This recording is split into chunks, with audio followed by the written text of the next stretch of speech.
being a Kenyan feels like a problem on its own. It feels like a disease that will never heal, because we are having a regime that is not people-centered, a regime led by one person who feels like whatever he says should be. Yeah, and let's not even stop there. On top of that, with all the mismanagement of resources we have in our country, he goes to a church and donates 20 million.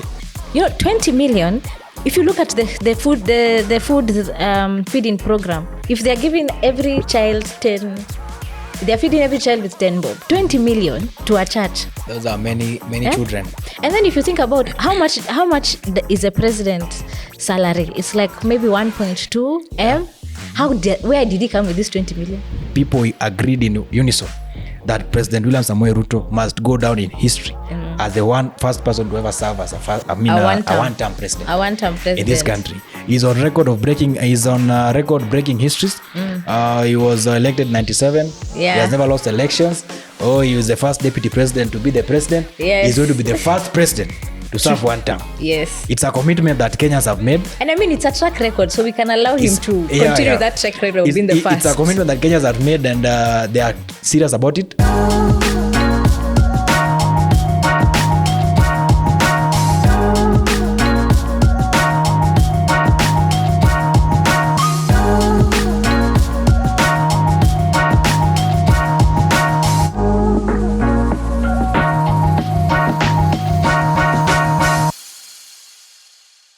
Welcome to Politikali Konekted, a podcast on everything politics and governance in Kenya and Africa. Here, we unpack the complexities of people, policy, and power. I'm your host, Diana Ngao, and today, I'm not joined by my usual co-host, I'm joined by a guest. And our guest has a name that is synonymous to Babu. He is a youth and very vocal in our political landscape. He is also a national youth leader in a political party which he'll share as he tells his story. So, karibu sana Ken Babu. Thank you so much, Diana. I think these allow me first to appreciate the fact that you people had an idea of at least, doing this. It provides a platform for young people to engage and share their thoughts on different issues. Like you mentioned, my name is Ken Babu, and I'm also privileged to serve as the National Youth League President of Democratic National Party of Kenya. Yes. But away from that, I do a lot of things. I'm also a programs officer with the Kenya Parliamentarians Association. I'm a project manager. By profession, I did project management, and I'm also a student of international relations and diplomacy. Yes. So to some extent, I'm diplomatic, but again, it depends with the situations. Yes. Yeah, but today here, I'm here in my capacity as a youth advocate. And of course, I believe we are going to discuss national interest and issues that are affecting and are aligned with the current status of the situations that we are in. Yeah, indeed. If anything, the reason why we created this podcast is to also have a platform for youth to just discuss issues of national interest and invite more youth to keep discussing it, because for a long time, until before the Gen Z protest, it seemed to be just like a small section of youth who are interested in politics. Only until now, the election cycle is when now they come in. But even before we get into discussing it, do you remember the first time you became politically aware? Well, I think that now speaks to my age. I became politically aware in 2013. Okay. Yeah. In 2013, actually, I envisioned myself as a one-time MP of Kisumu Central. Wow. That is where I come from. That's where I was born and brought up. Yeah. But we are natives of Kisumu West. Okay. In a place called Kisian. So 2013, I started making inroads in politics, though as a young man. And 2017, towards the election, during the time of, that was NASA, I guess. Yes, it was NASA 2017. NASA. So NASA, during the time of NASA, now I came in full throat. Yeah. And I engaged in the political game fully. But 2022 was now the game changer. I was able to get in the political mainstreams and interact with different big boys and big ladies. Yeah. And also served in the capacity of Azimio Youth League Secretariat. We went around this country campaigning for Baba, selling hope, and inspiring young people and the generation to actually vote. Inawezekana. And there's that point I was saying that we need to cast our votes in blue color. Because Azimio at that time was the blue ocean.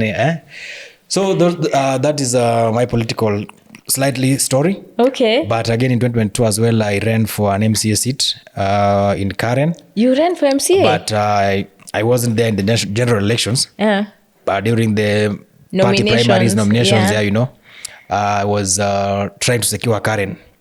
Unfortunately, things didn't go well. But wait there. On this podcast, we've discussed about nominations in political parties. So now that you've gotten us there, tell us the story about your nomination. You see, the biggest challenge that young people are facing in political setups is bureaucracy. Yes. And people tend to feel like the big boys and big ladies in the political space tend to think that young people are just needed when it comes to mobilization and wearing the merchandise and of course shouting and saying that tuko na nyinyi, we are with you. But I think that over time it has changed because from the experience I had, I think I wouldn't want to see just young people on the trenches and the terraces shouting. We have to be engaged and engaged meaningfully. And we need to be consulted as well. Because I've always believed that a person of around 60 or 70 years cannot speak truly to the issues of people of age 25, 20, you see? When this guy was a youth, their challenges were different. Yes, there are some we share in common, like unemployment. But at that time, you were at the university and you had some pay. But today you are at the university and you are the one paying the government. You see, so things are different. So that's why we say that young people of this time must be brought on board to also contribute in the policy formulation of these parties, party manifestos, and how we rebrand and communicate our issues within those party setups. And after doing that, at the nomination point, these efforts must be rewarded. These efforts must be rewarded. Indeed, there's nothing for the youth without the youth. Absolutely. We are the majority. Sindio? You see, we've been made to feel like we are part of SIGs, that is special interest group, to make it look like we are minority. The majority have been converted into minority. But I think that's a conversation that we need to have openly. And anytime I get a platform with our leaders, I keep telling them that it is in public domain that you guys say that you have the young people, you are with the young people. You need to find time and sit with these guys and get to hear them. Are they with you? That's the biggest question. Are the young people with you? Until you find that answer, you are not with the young people. And I want to even add to that, not only are the young people with you, are you putting them in decision-making tables? That is a question. You cannot go and decide this is what we'll do for the youth without having a youth on that table. And if you look at the political structures we have in different political parties, you'll realize that the NEC, National Executive Committee or Council, whatever it is, that is the highest decision-making body in parties. But you realize the representation of young people there is wanting. It's reduced to the youth league. Exactly. To an extent that the only person who sits in the neck is a youth chair. Get that? We need to have young people sitting at the neck of the youth league. So that, yes, we have the youth chair sitting there, but we also have other opportunities for the young people. Maybe the secretary general, the executive director, organizing secretary. Because at the end, when it comes to mobilization, who is mobilizing? Actually, that position should be actually left for the young people because you don't expect, I don't have issues with the age because anyway, one day I'll also be an old man. But the old guys must also understand and appreciate the fact that they will never be youth. For us, we have an advantage that we are going to be old. We are sure that we will reach where they are. But hawezi rudi kwa vijana. I like that. Sasa lazima wape vijana nafasi. Organizing secretary, mobilization, branding, planning, timing. A 70-year-old guy, a 65-year-old, huyo ni mtu anafaa amuke saa 3. Kijana anafaa amuke saa 10, apange. By the time mdosi anaamka, kila kitu iko sawa. So organizing secretary should be added to the youth. Youth chair anafaa kuwe hapo. Deputy secretary general should be a young person. And even the secretary general can be a young person anyway. I think your party is doing well. Your party is doing well. The People Party is doing well. I saw my friend Kabala Kile, the deputy party. I didn't know that. He's a deputy party leader, our secretary general. A young person. And then I saw Basilio pia ako pale, a young man. But I think our political parties need to capture something from your party. Yeah. In that representation, it should cut across. There is nowhere written that a young person cannot give direction to a political party. Even if chances gives you, if God gives you life, you can as well be the party leader of PLP. Yes. I heard Mama saying that she has a term limit. Imagine, after 2027, by the way, akitoka hapo, it is open for all of us. Hata mimi mnaweza nipoch nikuwe party leader. If anything, that's what we learned from ACT Wazalendo, the party in Tanzania, that they do have term limits. It started with Zito Kabwe, who was the party leader. His term limit ended, and then now we saw Dorothy Semu was elected party leader. It brings a sort of maturity in politics, and also knowing that you're not sitting and holding to this party leader like a title deed. Yes. And it also helps with the youth agenda, because that means that as we move forward, Sawa, you are party leader for this period of time.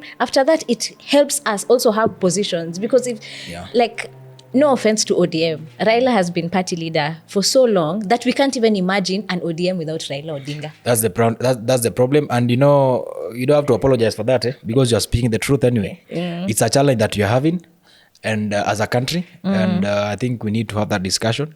And what your party has done should be copy-pasted. And I believe my party leader, with consultation with the NEC members, we can as well adopt that and have that in our constitution. That we have term limits for the party leadership, so that we get that new energy coming in. Yeah. You see the rebranding and everything, we get new energies, people coming in. Yeah. But anyway, as it stands right now, DAPK stands to be the only party where democracy is in action. Yeah. That's actually what DAPK stands for, right? We are democratically in action. So as we are liberating, we are enforcing democracy. And that's why we must come together. We must coalesce. We must come together. We must unite. Yeah. Anyway, so now you talked about now 2022, around 2022, 2021 is when now you got into the heart of politics. Yes. So in your opinion, where we are at right now in Kenya, do you think the next general election is going to be similar to 2022 elections? Allow me to say that we are in a big mess as at now. Because if you look at the situation we are in, and the president is on record saying that the previous administration was a mongrel of administration where he could not substantiate or establish which is the opposition and which is the government. But today we are more worse. Because the budget committee chair now, it comes from a minority party. And the seat essentially should be held by the government side. Yeah. Get that? We are in a situation where we cannot understand what is happening. It's so blurry. Yeah. And you realize that His Excellency Raila Odinga, today I passed through his place along Karen, and the traffic is too much. And it was, I think, on Daily Nation or Standard, I think it's Standard, says that people are lining up at Kerarpon. To do what? Seeking employment. So I failed to understand. Did he start a business? I failed to understand if Raila is the chairperson of Public Service Commission or things changed. I don't know when things changed. That shows very true that. So Raila, I'm trying to understand. So he joins government, or rather they have an MOU. Yeah. Let's talk the way they are talking. They have a joint working framework. And then after that, people now go line up and say, Mimi, nataka hapa. So what is the role of PSB? You see the challenge we are having. We shouldn't be having a situation where, yes, they are talking about MOU and bringing people together, or unity, or this, unity, that. In 2013, we had Raila talking about unity with Uhuru. 2017, unity, Kenya is divided. 2022, unity, Kenya is divided. And 2027, possibly, we will still be divided. Yeah. So I'm trying to understand how long are you going to take to unite? And anyway, Kenyans are not divided. We are not We're divided. only saying that William Samoei Ruto in his regime are mismanaging this country. And they must go. And the young people are saying that we cannot live to watch this country being destroyed and thrown to the dogs. Because anyway, if people are to die in terms of age, all those guys will die and leave us here. Yeah. So then we are the ones who are going to bear the pain of them having mismanaged the country. Yeah. And that's why people agreed in unison that President William Samoei Ruto must go down in history as the first person to ever serve as a one-term president. A one-term president in this country. He's on record breaking histories. He was elected in 97. Yeah. He has never lost elections. He was the first deputy president to be the president. Yes. He's going to be the first president to serve one term. Yes. It's a commitment that Kenyans have made. And I mean, it's a track record, so we can allow him to continue that track record of being the first. It's a commitment that Kenyans have made, and they are serious about it. Because if you look at the Kenya Kwanza regime, you know, some people feel like people are opposing President Ruto. Yeah. Young people are not opposed to Ruto himself, not Ruto the man. But people are opposed to the way in which this guy is managing this country. Yeah. This is not an individual family affair. This is not a family. This is not his home, where he wakes up and decides that today we are going to eat mrenda. And whether you eat it or not, whether you like it or not, you have to eat. Yeah. You see, the way Kenya Kwanza is implementing its manifestos and policies, they are pushing it through the throats of Kenyans. And it's interesting to see that this is the campaign. Kenya Kwanza's campaign was backed that, you know, the bottom-up economy, we care for the hustlers, and majority of the hustlers are the youth. But then immediately they got into power, it seems that the youth became the back burner. The economy became more of their economy, not the economy of the rest of us. And that's why I'm wondering, I'm like, do you that 2027, what will make it different in terms of the youth? Because usually the youth are really misused. It's used and dumped. We use youth for campaigns, we use you to do this, you know, and then there's always this preaching for 6Ps. Yeah. Do you think from the Gen Z protest, things have changed that will also change the dynamics in 2027? First, let me tell you. Number one, we won't have the 6-piece thing. No more. Imeisha. Hiyo hata kama maybe mama anapanga, mwambie tumekaa hapa tukasema hiyo haiwezi. If you want you, whether she likes the person B of D, we are going to vote for the person we feel can put this country to the position it should be. 6-piece won't work. Number two, you see President Ruto and Kenya Kwanza regime have survived on populist declarations. Yes. From the onset, even before he became the president. Yeah. He was all over making populist declaration and sentiments, and that is what swayed people to his side. Yeah. Yesterday you saw him saying that, we are now going to have IDs given free of charge. But we are asking, when we were born, you've never paid for an ID, I've never paid for an ID. Why did we have to pay first? Yeah. You should explain to Kenyans and understand why we had to pay and who was receiving the money. Yeah. Because you see, it's in the public domain that SHA has an issue because they cannot establish who is receiving the money and who is controlling the funds. Then to some extent, there's some elements of truth that this money that we are paying for ID, maybe it was going to somebody's pocket, and the guy, whoever was receiving the money, has decided that I've collected enough. Now let's make it easy for people and make this a populist move. And president appears like he's doing something. Kenya Kwanza regime is doing nothing. Yeah. And they don't plan to do anything. And they will not do anything because they don't have any time. Let me tell you something. You are my type of people, because I am always on this podcast saying exactly the same thing, that they are doing nothing, that they actually had no strategy to govern. They just wanted power. Because you can become the president through power, but you need to have a strategy to work. Even if you look at the advisors, look at how he has picked the advisors. Majority of them are political. Look at how he picked his first cabinet. You're putting Aisha Jumwa in the cabinet position.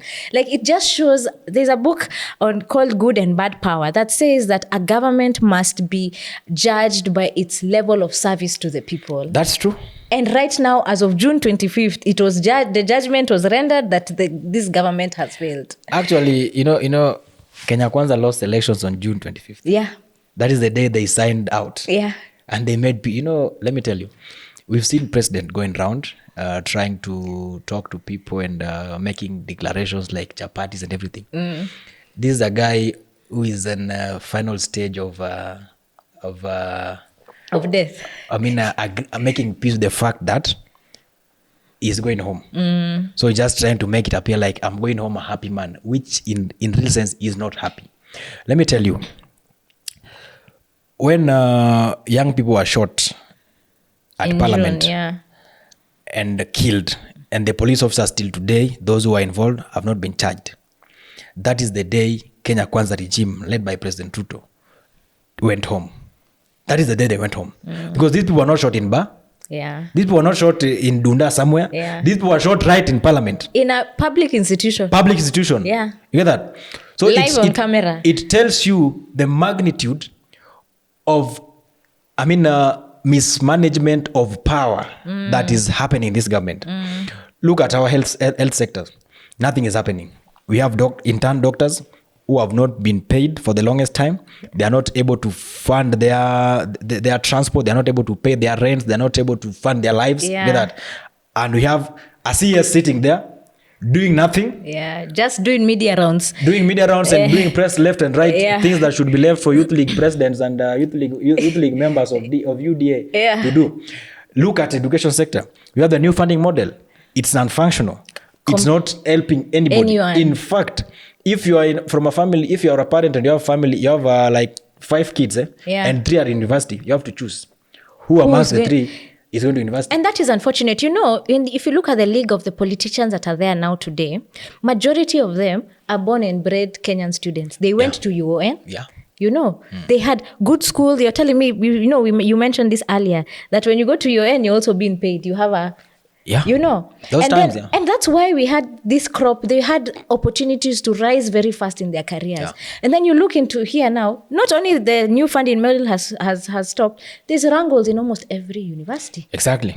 And universities are closing down. Look at Moi, closed down. Look at Technical University, currently shut. And you see, these are issues around mismanagement and embezzlement of public funds. And if you check through these funds that are being embezzled within the university sectors and the management goes back to somewhere. There's somebody who gets back this money. You see, let me tell you, in the 90s and 80s, those who were privileged to go through universities at that time, you were paid to actually, because you had worked so hard to be in university, to understand that when you go there, the government gives you some pension. Boom. Yeah, government gives you something to keep you around. But today, you are a student, but you are paying government to be a student. Yeah. See that? You are taxed. In fact, being a Kenyan feels like a problem on its own. It feels like a disease that will never heal. Because we are having a regime that is not people-centered, a regime led by one person who feels like whatever he says should be. Yeah, and let's not even stop there. On top of that, with all the mismanagement of resources we have in our country, he goes to a church and donates 20 million. You know, 20 million, if you look at the food feeding program, if they're giving every child 10, they're feeding every child with 10 bob, 20 million to a church. Those are many children. And then if you think about how much is a president's salary, it's like maybe 1.2 M. Where did he come with this 20 million? Those are the questions we are asking. That's why we are telling President Ruto and Kenya Kwanza regime that this country needs 3 things. Yeah. Good governance, good governance implemented through transparency, honesty, and integrity. Yeah. Which, if you put Kenya Kwanza regime as it is right now, in that scale, they qualify for nothing. If it's about corruption and lack of integrity, this is the first regime. We are talking about Moi, but this one has outdone Moi. I feel like actually that is their agenda. How fast can we enrich ourselves? That is the point. You know, they are doing this because they've looked at scenarios and they realize that they're actually going home. They are going back. So they are trying to... ni watu wenye unajaribu kukufa kifo ya maji. You try hold on anything. That's why you saw the president shamelessly declaring that he will do a budget of around 1 million chapatis. Bana ameniuliza ya kwamba ili tuongeze chapati kwa dish ya Nairobi, ninunue machine ya kutengeneza chapo. Na nimekubali nitamnunulia machine ya kutengeneza chapo. Sasa wewe Gavana, tafuta mahali ya kununua machine ya kutengeneza chapo 1,000,000. You know that's a declaration that should not come from a president.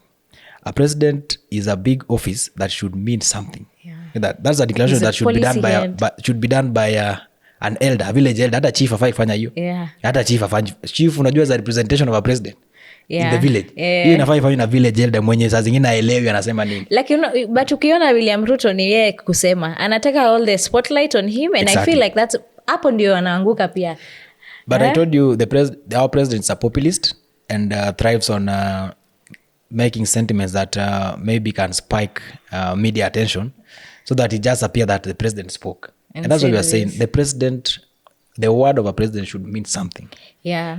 It would be better even if it takes 3 months without talking, but when he speaks, people are listening and say that this guy is making a serious declaration. Yeah, I actually fear that the way he's going and the amount of there's more and more lack of respect for the office of the presidency because of just the person who's sitting there. People, the president talks, everyone is laughing because they don't believe him. It's setting a bad precedent. Hapa Isiolo, Marsabit, tumekuwa na matatizo ya watu kutoka nchi nyingine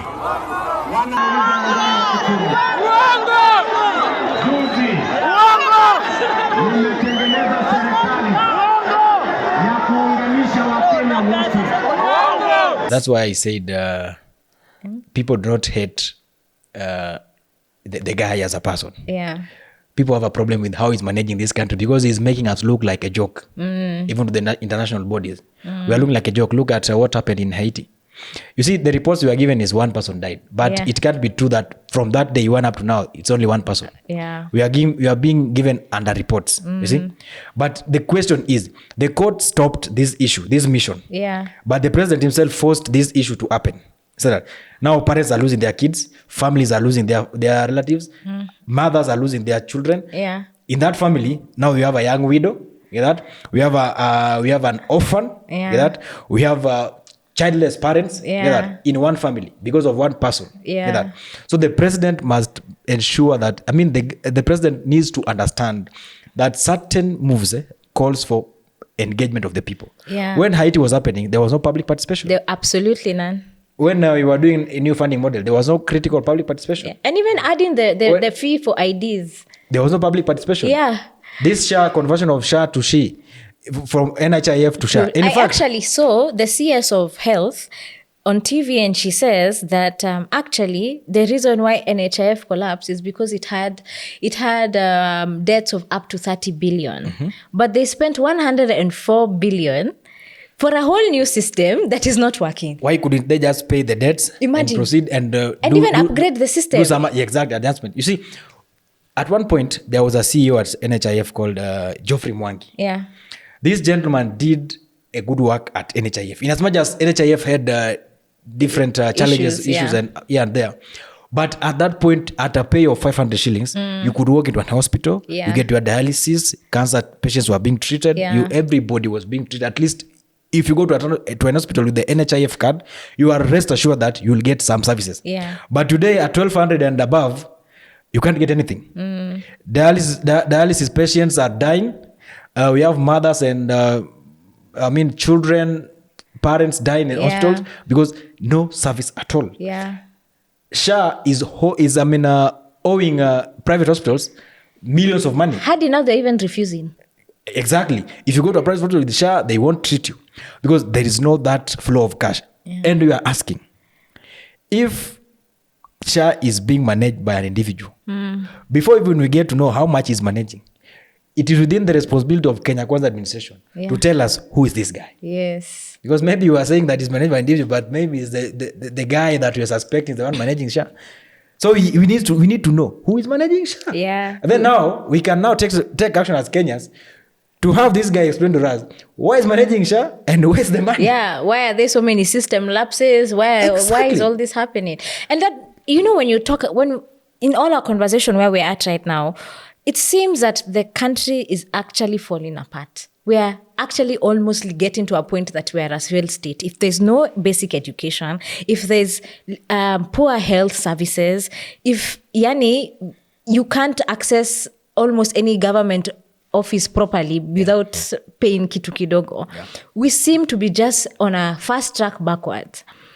So it gets on me to the point that our politics needs to be different. Like, it's now not a matter of, kuna watu wanasemanga, mi siasa hapana. It's gotten to a point where now we really have to choose between right or left. Yes. So what do you think what opportunities do you think the youth could take? Because parliament doesn't represent at all. Kabisa. Yeah.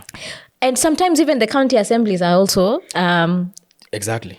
It's the same charade we see in parliament is also practiced in the county assemblies. So where does it leave the largest population in the country? What opportunities do you think youth or spaces youth should occupy to ensure that, number one, this mess is not left on us, Okay. that we can stop it. Number two, make better choices. Because I have a theory that in all our elections, apart from 202, we have never taken any of the elections seriously. First, let me tell you that Kenya Kwanza regime is at risk, number one. Because, we've had elections since independence.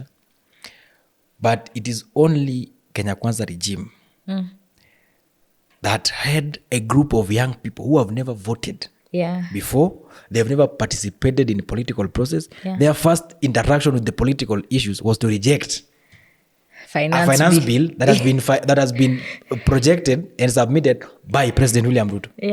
He should be worried. He should be a worried man that this group of people have never been involved in the political process, but their first political encounter is to reject me. Then I'm a problem. So that tells you in 2027, and I think if you look at how engagements are going and how people are talking and the young people are engaging, they have made a decision that they are going to be registered voters, number one. They have to be registered voters because this war that we are fighting, it is a war that our parents failed. It's a war that our great grandfathers failed to fight with Moi. Our parents did not fight it with Kibaki, and our elder brothers did not fight it with Uhuru Kenyatta. And we've taken up responsibility to fight it with William Samoei Ruto, so that he serves as an example to anybody who will become a president and attempt to do the things that he's doing, that people are awake. Now, people are going to register for vote. Register as voters, number one. Number two, it will be casted. And I want to tell young people that voting is not an event. It is a whole process. Yes, it's not just that moment. You are going to wake up at 5, the poll station will be open at 6, and maybe you are number 400 or 300. You have to have the endurance and perseverance to remain there and change this country. If you are serious that you want to take William Samoei Ruto home, you must stay in that line and cast that vote and stay around and protect it. That is the point I was coming at. It's not just voting. You must also protect your vote. We know the guy we are dealing with. Yes. We know the person we are dealing with. Any pickup that is entering the police station, you must. It is our duty. Because even in the Constitution, it says, we, the people, must also protect the Constitution, which includes guarding our rights to vote. Yeah. So it is our responsibility. You have a duty to cast. Number one, register as a voter. Have the voter's card. Keep it. Yeah. 2, go and cast that vote. After casting, stay around until it is counted. Results should be announced at the polling station. So in my polling station in Nyawara, maybe in Kisumu West, if I'm voting there, it is my responsibility to ensure that William Ruto is losing. In that to whoever will contest. Wake everyone up. I have to ensure. I have to ensure that should be any closed. young person in that area is voting. And we have to ensure that that vote is counted and William Ruto is losing. At least, even if he's going to win in Sugoi polling stations, but in my polling station there, he must lose to save this country from the bigger mess. I like that rallying call. But now that you talk about voters' card, registering for voters, we have IBC. And we're in the process of where now the IBC selection panel is now, after publishing all the names of the people who applied for the commission to be commissioners, now we're waiting for them to shortlist. Do you have confidence in IBC? No, we don't, absolutely. Because number one, IBC, the first problem they're going to encounter is budgeting. Watasema hawana budget to register voters? Sio how. It is the intention of the government to ensure that they don't have that budget. The same way they underfund It is intentional in Kenya Kwanza regime that IBC must not have that budget. So that they don't conduct proper civic education, proper registration, and possibly boundary delimitation. It is within Kenya Kwanza's interest that IBC should not have that budget, because if they do, the young people, about 6 million new voters, fresh, I call them virgin voters, will register and they will vote. And that brings me to this point. Diana, we are dealing with a very serious issue. On issue of IBC, we've had Kivuitu, and we had serious issues in 2007. And then we had Hassan, who also did what he could do.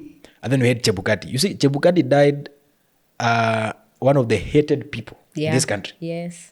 because of And 2022. if it's true that when people are buried, their soul comes back and sees what's happening. Yeah. The soul is bitterly crying. But may his soul rest in peace. What we are saying is this. IBC needs to be as independent as the name I in that IBC means.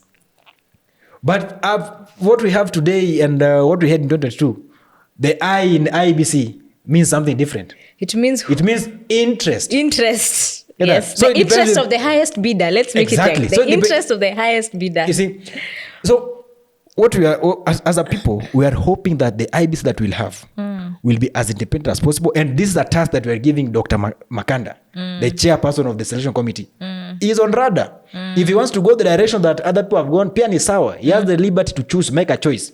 That with him, we will not go for the entire panel. Yeah. Because we don't even know some of them. But we know that the chairperson of that panel is Dr. Makanda. Yeah. And he bears a He has a responsibility. responsibility to ensure that we have an independent independent man or lady in that capacity of the chairperson and the entire commission that can deliver credible, fair, and clear election to this country. Because let me tell you, our problem starts at the elections with the IBC. Utasikia mambo za budget, utasikia mambo za sijui commissioners wametoka. And then if we are not going to address this issue of akina Cherera, because it's not the Cherera kwanza ndio walitoka, kuna ile akina Kombe walichomoka, alafu kina Cherera wakachomoka. There is a problem. And there's at always IBC. and by the way, there's always an IBC someone who unfortunately loses their lives. What we saw in 2017. Yes. Even in 2022, we did have a returning officer, I think in Embakasi, who lost his life. There's something in that commission that is going against the will of the people, that is making people, like look at Kina Cherera and Irene Masit and all these people. These people had careers before IBC, but now they had to.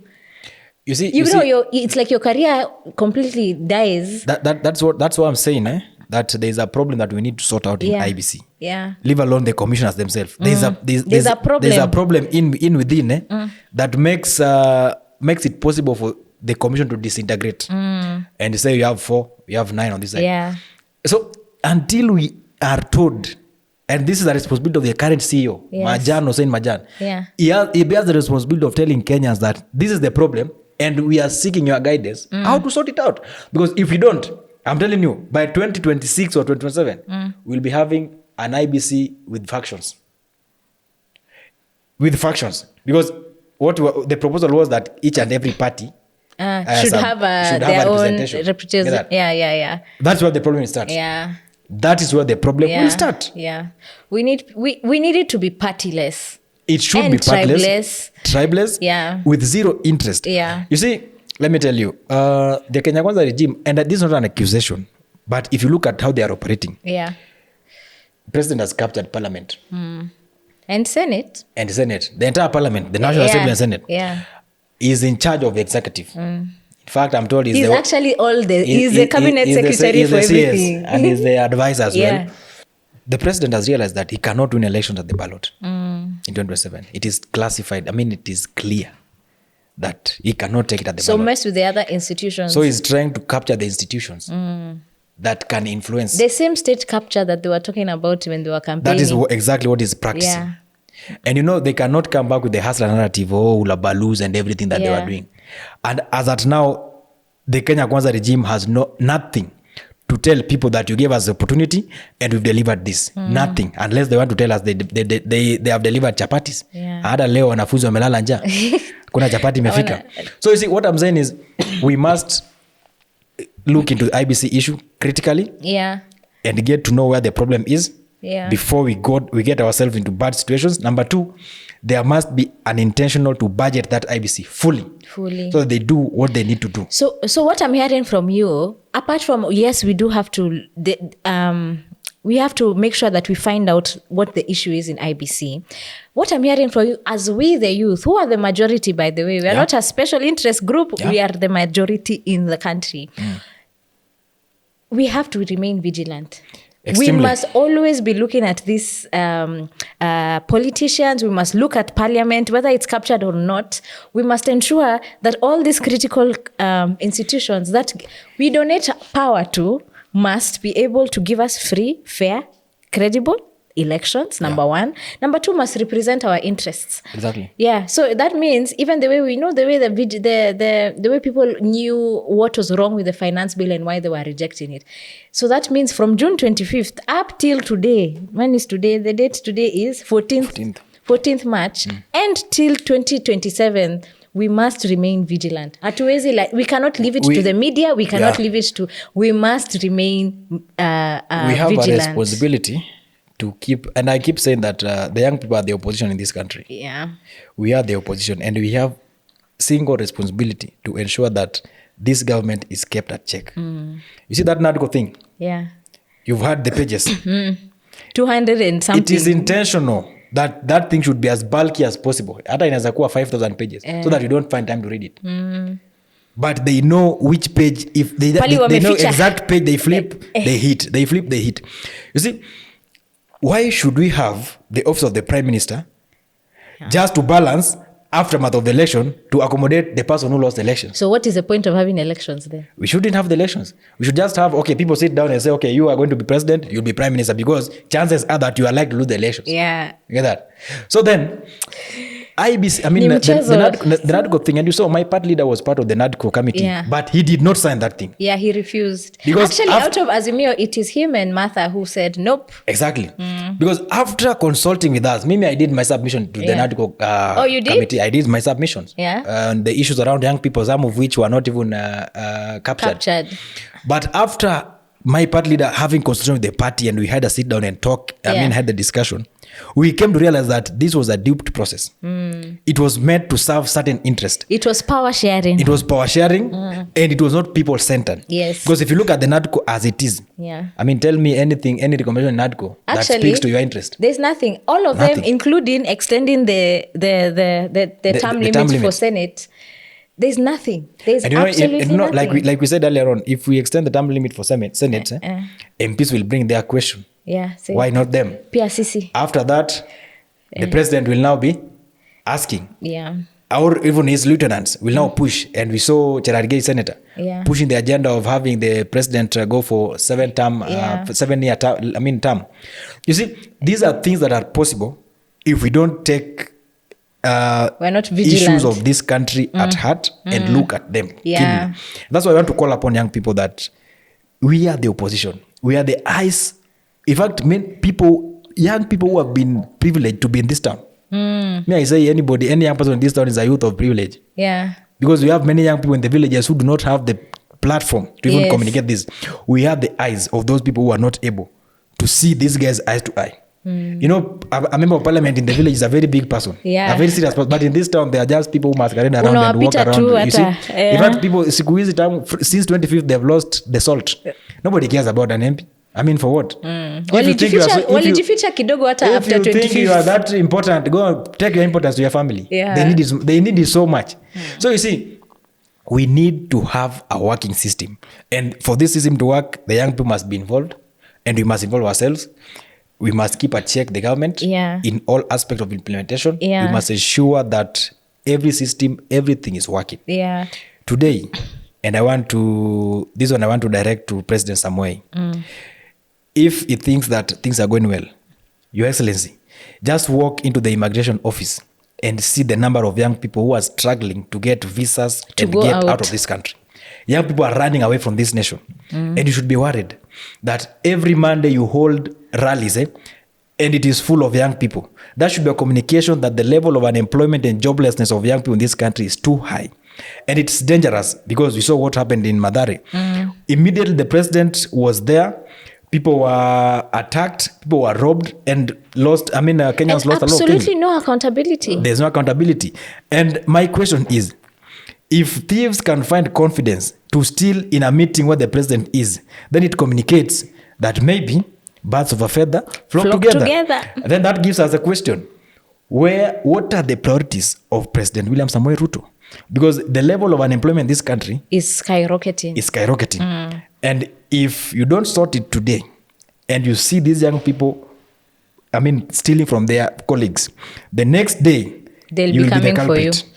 They will come for you. Uko State House, very nini, they will come for you. Sana. Yeah, ni karibu sana. Hata How many people can you kill before people enter State House? Yeah. How many? Na tuko wengi. These things have happened in this continent. Country, in this continent this umeona continent. watu wameenda state house wakatake over. If you want to shoot people, you will shoot, but you will shoot and give up. Yeah. The day people will decide that we are getting done with this shenanigans that you're having, it doesn't matter how much you shoot. Revolution claimed the first soldiers, but the back soldiers and the middle soldiers will get still there to the destination. And that brings me even to think about some of the things that have been happening, because I'm proud that we are living in a time that, number one, we are youth. Number two, we got to see the revolution begin. That was in June. Yeah. But then there's a sort of lethargy that for me and you, we've been in political parties, we've been there. But for people who, June 25th, it was their first time engaging in a political process or protesting or just being alive to the political shenanigans. I felt that many of them maybe just thought that once they reject the bill, then we've won. And when we say Ruto must go, he will go. Yeah. And there's all these hashtags and memes of Kasongo. There seems to be now a lethargy, like watu wamechoka kidogo, and they feel that maybe online activism is not enough. Yeah. So what would you tell them? What will you tell them? What is the role of social media in all this? I want to tell young people that social media is still effective. And we keep pushing, but of more importance is there are ways of taking governments out of power. Yeah. And the constitutional one is the elections. Where we are today, this country is in between a thin line of being a democratic nation or falling into anarchy. The line is very thin. Very thin. In fact, let me tell you, for the last 3 days, we've lost people out of depression. And you saw Chief Justice Martha Koome saying that there's a young man who went to Supreme Court hapo mbele, then akajimwagilia something like petrol, akatoa matchbox, ataka kujichoma. Umesikia jana kuna mtu alijirusha from I don't know fifth floor akajiua. Reasons: guys are depressed, economy is bad, high taxation, high cost of living, depression, losing health, jobs, no health, education, there's nothing. Hakuna chakula. There is nothing. How many young people do you have in this country who went to school, toiled and graduated, but their papers mean nothing to them today? Majority of us. And they are not the problem. The problem is people who are at the power, who feels like because they have amassed wealth over time, they cannot sort any other person's problem. That's why we what we can say, online is still productive, and we need to keep pushing online. But the battle will end at the ballot. Ile siku unatia kidole kwamba umepiga hiyo kura, na una confirm your ballot paper kwamba you have voted against Ruto. Don't give him an X. No. Just give a tick to the person who is not him. And we get done with this mess. Let me tell you, we have problems in this country. But Kenya Kwanza regime has proven beyond reasonable doubt that they are the biggest problem that a nation can ever have. And without them is when now we can start to solve the other problems. Exactly. Yeah. You see, let me put this and say that this country needs very simple things. We just need a government that will run the regime or will run the nation with proper transparency, accountability, and honesty. Yeah. You have to be accountable to everything you say, you do. You have to be honest enough with the people who put you to power. Because anyway, Ruto cannot put himself to power. He didn't elect himself. Yeah. He's a representation of you and myself. Yeah. Even if you didn't vote for him. Yeah. Because you see, at the end of the day, he's representing us. He must be transparent enough with us. Yes. He must be accountable to us. You see, this character of when you put up a question on what happened to these projects, and then you disappear, or maybe you are arrested. You see, things like that. Those intimidations will not solve the problem. The president if anything, makes it even deeper. The president must be accountable to Kenyans as possible. And then the president must be transparent to everything that he's doing. He must be honest with Kenyans in everything he do. You see, we are not asking for much. But one thing you must know, having a rally on a Monday and it is full with young people is not a sign of love. It's not a sign of love. It is not a sign of love. Your Excellency, get it in your head that having a rally on a weekday and it is full with young people is not a sign of love. It's not a sign of popularity. It's a communication that the youth are jobless and unemployed and they have nothing to do. So they come there for that 500 shillings, 200 shillings that will be dished out after that. Create job opportunities for these young people so that you do little politics, and proper implementation of development agendas. Yes. Little politics, as a president, you don't have to talk much. You need just to show us, I'm doing this, I've done this. By the way, Mwai Kibaki, President Mwai Kibaki rarely used to talk that much. And in fact, very few people know about him. Yeah, because he never used to talk that much. It was his people. The ministers of those days were the ones who are holding the presses, the ones that are in front.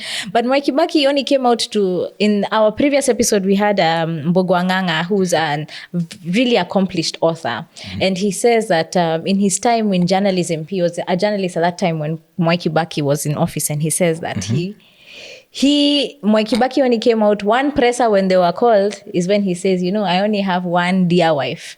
That one was to clear. But otherwise, during the politics of Mwai Kibaki, I speak very highly of Mwai Kibaki, not because he was the best and had no wrongs. He did have his wrongs. Yeah. But if you look at 202, they had a 100 days agenda, and one of that was free primary education. Coming from the background of Moi, where we are having IMF structuring programs, he came and told his finance guys, economics guys, figure it out, but when kids go to school in January, they are all coming free. Had we even got our parents who didn't have a chance to go to primary education, going back. And then we have now this guy, Kenya Kwanza, William Ruto, who have made very many promises and not actualized almost zero. The first thing he did was to ensure that you are not able to access education. Yeah. By introducing new funding model. And that's why I'm saying, I actually think that it is intentional. The level of unemployment is intentional. The level of the issues in the new funding model for education, it's intentional. Even CBC, the mess in CBC, I honestly think it is unintentional, because if you keep the people hungry, illiterate, and poor, then you can control them. Yeah. Let me put this across and it be clear. And this one should be a message to President Ruto. You see, education is the basic thing you can give to anybody. When Kenya Kwanza came in their manifesto, they were talking highly about education, empowerment, and lifting the mwananchi to a level where they can make sense out of their life. Yeah. But today, that is the opposite. The president talks nothing about restructuring the health sector. Yeah. He's not talking about proper education. He's not talking about fighting and ending corruption. The man is not talking about anything to do with insecurities.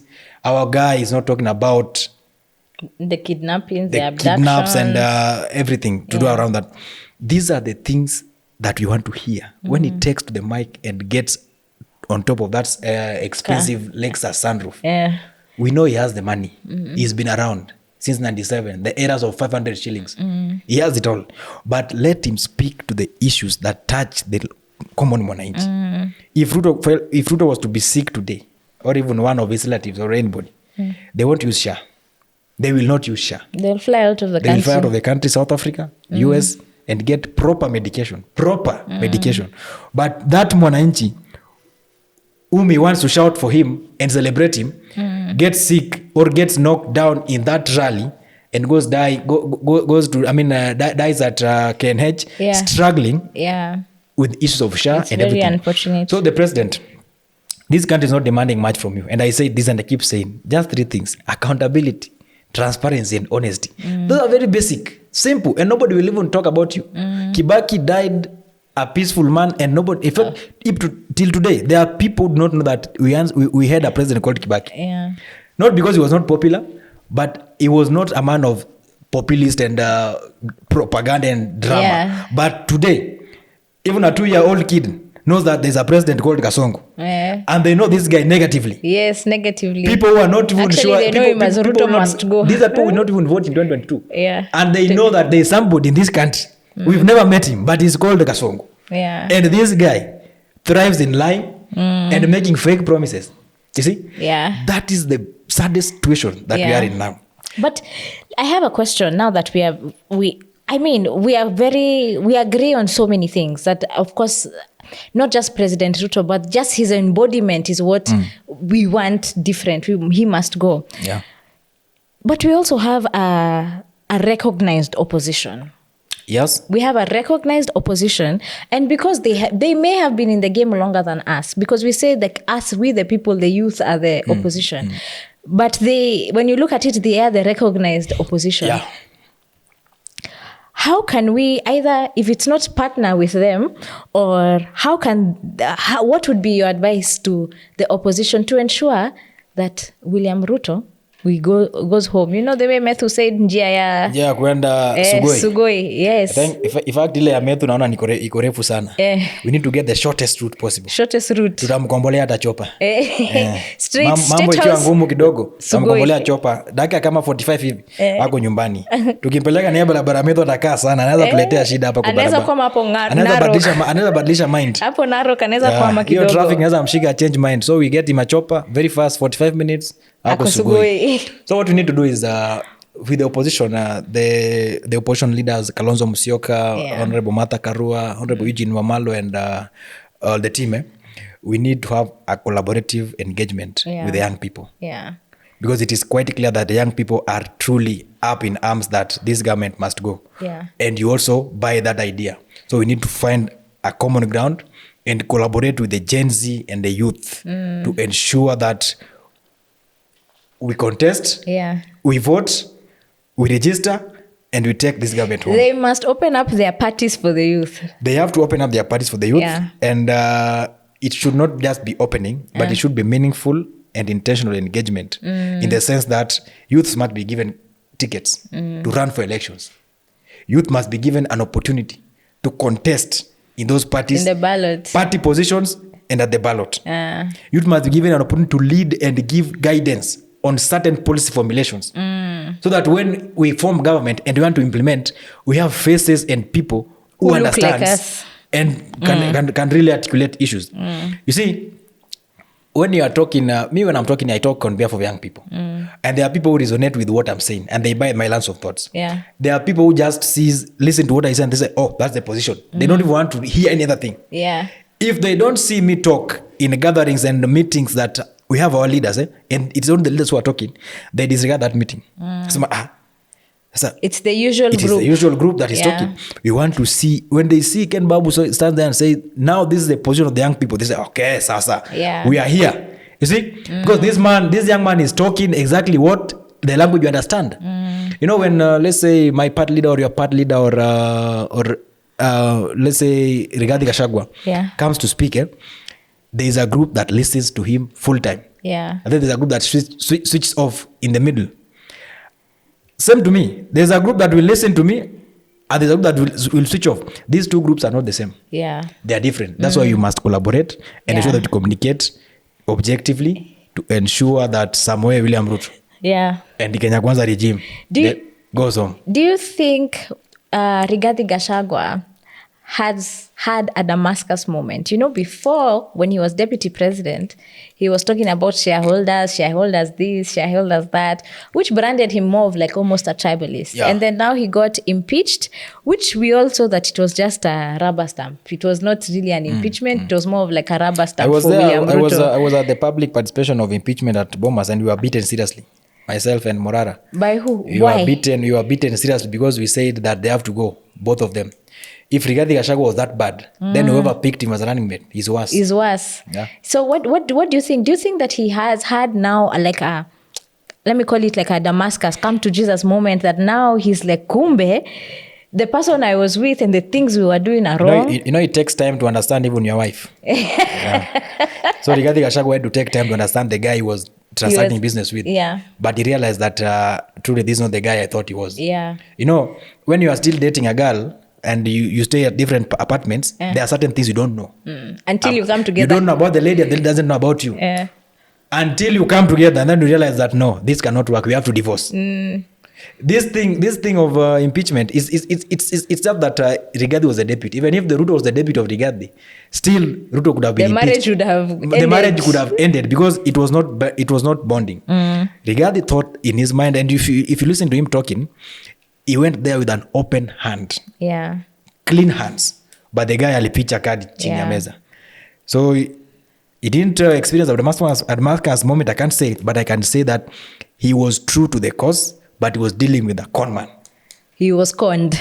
Was conned. Yes, that and is in his right, he's so in his right, he's okay. It's okay for him to be bitter. And let me tell you, the same speed that William Ruto used to impeach Rigathi Gachagua and used to de-whip akina Methu, Njeri Maina, Murango Senator from the committees. That is the same speed you are asking him to use to create employment for young people. If he's serious that he wants to run for 2027. Because if he's not careful, we might even block him from contesting. Wow. And there we have it from Ken Babu. So do you have a parting shot as we close? Because we've come to the end of the podcast. We've discussed almost everything. We've gone from very many things. So what would be your parting shot? And I want you to speak to the youth, because they're the ones who are vulnerable to all these political plays. But you've been there and you've seen it. Sure. My parting shot would be in two segments. Number one, let me speak to President Ruto. Okay. Because he's the man at the top. I want to tell Your Excellency that you are the president right now. And history will judge you based on the decision you're making to this country. People will talk about you when you are gone based on what you are doing today. So you have the time to make the right decisions and ensure that we do not judge you negatively. Secondly, you are on record as a churchman. Go and take time and read the book of Luke 7:22.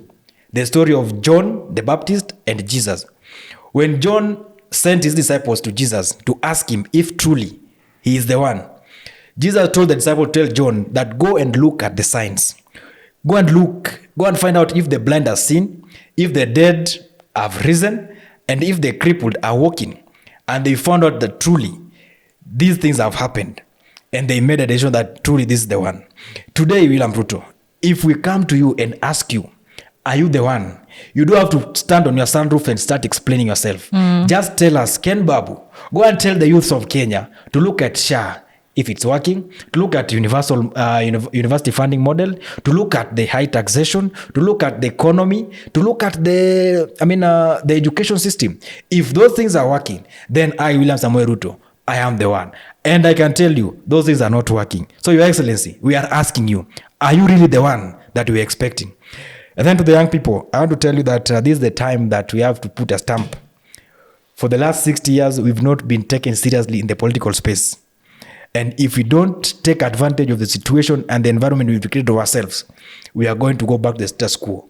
We must disrupt the status quo. It is our responsibility to disrupt and make uncomfortable the leadership that is there, so that we take up and own up our space. If people are to die in terms of age, everybody in this Kenya Kwanza government will die and leave this country for the young people. Everybody will die and leave this country for the young people.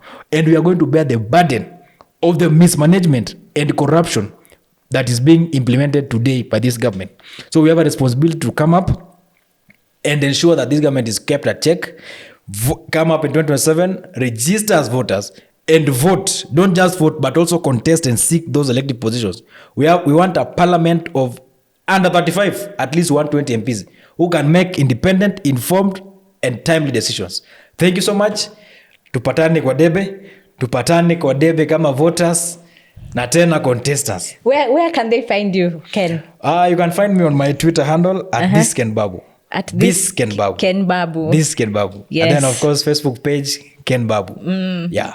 All right.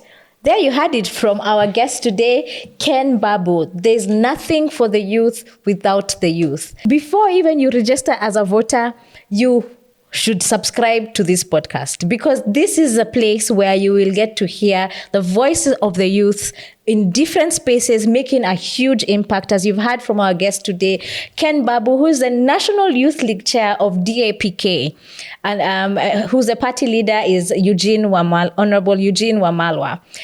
So subscribe to our podcast and make sure we see you in our next episode. Stay connected. Thank you. Hey, hii episode ni kama nataka iende Sunday.